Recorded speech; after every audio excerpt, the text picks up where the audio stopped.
1. The Library of Ashurbanipal, a forgotten fortress of knowledge. Long before the Library of Alexandria caught the imagination of historians and romantics alike, there stood another, older, quieter, and in many ways just as extraordinary. The Library of Ashurbanipal, built in the heart of the Assyrian Empire in the 7th century BCE, was a trove of ancient wisdom.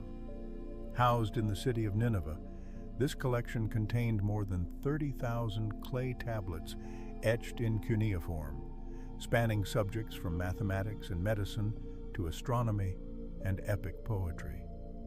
What makes this library so remarkable is not just its scale, but its intent. King Ashurbanipal wasn't content to simply preserve his own culture.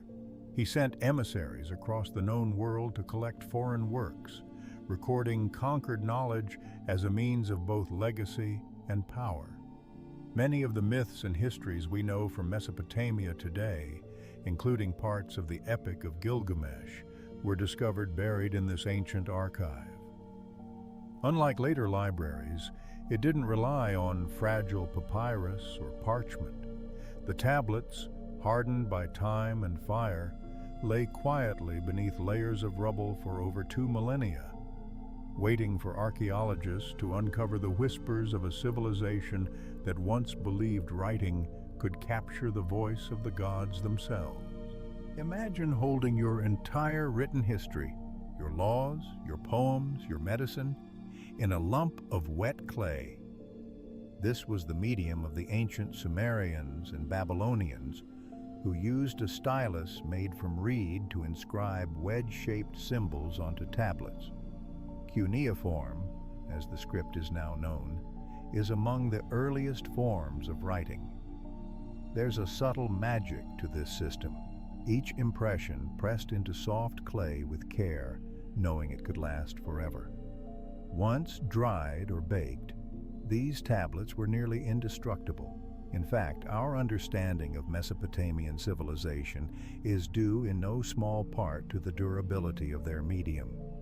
Many of these artifacts are still legible 4,000 years later. But it wasn't just administrative or royal use. School tablets, merchant logs, even personal letters survived. One clay tablet records a student's angry complaint about unfair grades, another, a poetic lament over lost love. They are voices, frozen in time, speaking to us through earth and fire. 3. The heart and the brain. Egyptian beliefs on the soul. When an ancient Egyptian passed away, the journey of their soul had only just begun. But perhaps most fascinating is what they chose to preserve and what they discarded. While modern medicine considers the brain the command center of the body, Egyptians believed the heart was the seat of thought, emotion, memory, and even moral judgment. During mummification, priests carefully extracted and discarded the brain, often through the nose, using a hook-like instrument. The heart, however, was treated with reverence. It was left in place or lovingly rewrapped and placed back in the chest. Why? Because in the afterlife, the heart would be weighed against the feather of Ma'at, the goddess of truth. If it was heavy with wrongdoing, the soul would be devoured by a fearsome creature called Ammit. This practice reveals a deeper philosophical framework, that truth and moral balance were not just virtues of the living, but essential conditions for eternity. In their meticulous rituals, we glimpse a civilization shaped not only by gods and monuments, but by an intricate understanding of morality that stretched beyond death itself. 4. Memory. Carved in mind, the oral worlds of Celtic Druids. Long before printing presses or scrolls, knowledge among the ancient Celts was passed from mind to mind.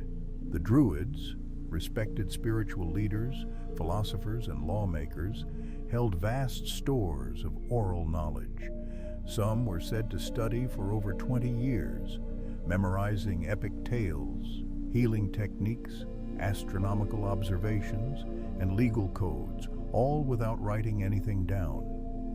This wasn't due to ignorance or lack of writing systems. It was a conscious choice. To the Druids, writing sacred wisdom diminished its spiritual potency. Knowledge was something alive, passed through breath and voice, not ink and page. Poetry, too, played a sacred role. Bards and fili, poet-priests, wove mythology and memory into verse, each syllable chosen not only for rhythm, but for preservation. Much of what we know about pre-Roman Celtic society comes from fragments passed down orally for generations, later written by monks or recorded by curious outsiders like the Romans. There's something humbling in this. The idea that knowledge can endure not in vaults or libraries, but in the living minds of those who carry it forward, generation by generation. 5. Ancient plumbing, the urban genius of the Indus Valley. Over 4 millennia ago, the cities of Mohenjo-Daro and Harappa thrived along the Indus River, their precise streets laid out in grid-like fashion, long before such concepts became common in urban planning.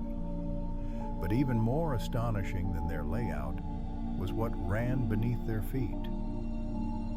The Indus Valley civilization built sophisticated drainage systems, underground channels made from precisely cut bricks, covered with removable slabs for easy cleaning. Nearly every house had its own bathroom, often with access to a private well and a connection to the municipal drainage grid. Public bathhouses were centrally located and designed for communal use, suggesting ritual or social significance. This wasn't luxury, it was the norm. Their focus on hygiene and public infrastructure rivals, and in some ways surpasses, cities thousands of years younger. And perhaps most intriguingly, we still haven't fully deciphered their written language. The minds behind these clean, complex cities remain nameless, their words locked in a script we have yet to read. 6. Sleeping with statues. Divine dreams in ancient Greece. In the world of ancient Greece, dreams weren't just the idle meanderings of a sleepy mind, they were messages from the gods. Many people sought guidance by sleeping within sacred temples, a practice called incubation. One would enter the temple of Asclepius, the god of healing, and rest on a stone bed beside a statue of the deity, hoping to receive divine answers through dreams. It was believed that the gods could communicate not only cures, but also warnings and glimpses of the future. Some temples kept records of dreams and their outcomes, creating vast archives of mystical insight. Others treated the temple as a hospital, where dreams played a therapeutic role. In these silent, incense-filled spaces, surrounded by marble pillars and flickering oil lamps, people listened for the soft voice of the divine, spoken not through thunder or lightning, but in the hush of sleep.